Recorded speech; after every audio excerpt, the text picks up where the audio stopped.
Guyyaa har'aa kana obsaa Abdiisaa hidhamuu dhageenyetu mee guyyaa kana eessatti kan inni hidhamuu danda'e? Obsaan akkuma kanaan dura eebba isaan kaasee mana yuunivarsiitii 6 kiiloo eegaa sannaan turtii iddoo turtee waan hidhamaa turtee fidhadhuutii kottuu barumsa siyaasaatti si fuulsiifnee tosii eebbifnaadhaan.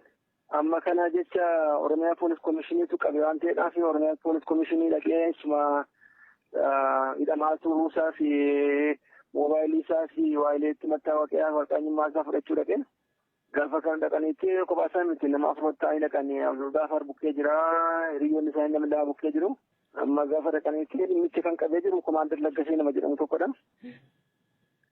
Amma inni biiroon jiru dawwalee dhufan dawwalee gaafannaan dhufaan jira jedhaan itti fakkaata.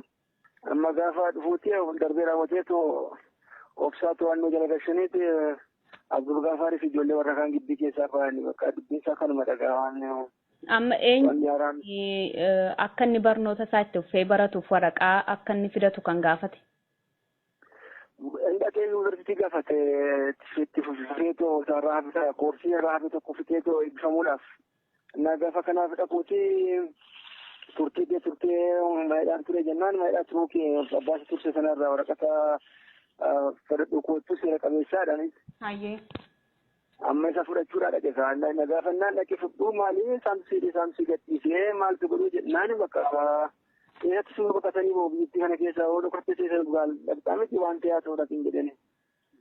Kan dhagaa. Yeroo ammaa kana eessatti kan inni hidhamee jiru? Bakka hin beekametti fuudhee deemaniiru. Kanaaf bakka inni itti hidhame isinillee maatiin quban qabdan jechuudha. Calqaba Oromiyaa Poolis Komishinii dhaqee laanchaa. Hayyee. Laanchaa to'atame sana booddee irraa nama uummata warra wajjin deemu sana ari'anii isaan sana booda fuudhee deemanii bakka isaan buusan dhablee tokko maal goonamti jiraatuun irraa du'aan wajjin waliin jaallu boolla illee malee jiraatuun irraa fayyaan wal buunuu jirti deemna malee dhalootni wajjin waliin jaallu warra buunuu jirti jiraatuun jirra har'a boruu wanti fooyya'u tokko hin jiru.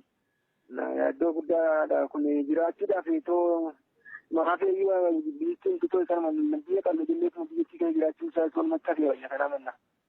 Maal dhaamsa maaliin qabare Oromoo tokko hin ta'u otoo tokko taaneeti guyyaa tokkottuu gaaffiin hin deebi'a. Yeroo inni tokko du'u inni tokko taa'eetoo kolfa yeroo tokko jedhamu taa'eetoo inni tokko hin gammada walitti rukuta Oromoon calqumaa kaaseetoo tokko ta'eeti guyyaa tokkotti gaaffii isaa hin deebi'a. Daqiiqaa tokko gidduutti inni tokko inni ajjeesu Oromoo inni du'u Oromoo inni hidhu Oromoo inni hidhamu Oromoo. Maalta namoonni dhagahan amma sagalee kana hoo dhagahan hamma yoomitti garbummaadhamaa fi jiraanna hamma yoomitti bitanni jiraanna hamma yoomitti garaan keenya yaada keenya gargar baasu tokko ta'aniitoo yaada keenya tokko godhanneetoo nama nuu ta'u nama intinaa ta'uuf kaawwanneet maalta amma akkasitti amma hamma yoomitti deemna otoo nama ta'anii dhalachuun kootti hin gaabbu bakkaan Oromoo ta'ee dhalattee Oromoo dhalchuu kootti hin gaabbu waan biraa waan hin jirtu kun qabu. Kana waan hin jirtu kun qabu. Hayyee guddaa galatoomaa. Galatoomaa waan bilisa qabatanii.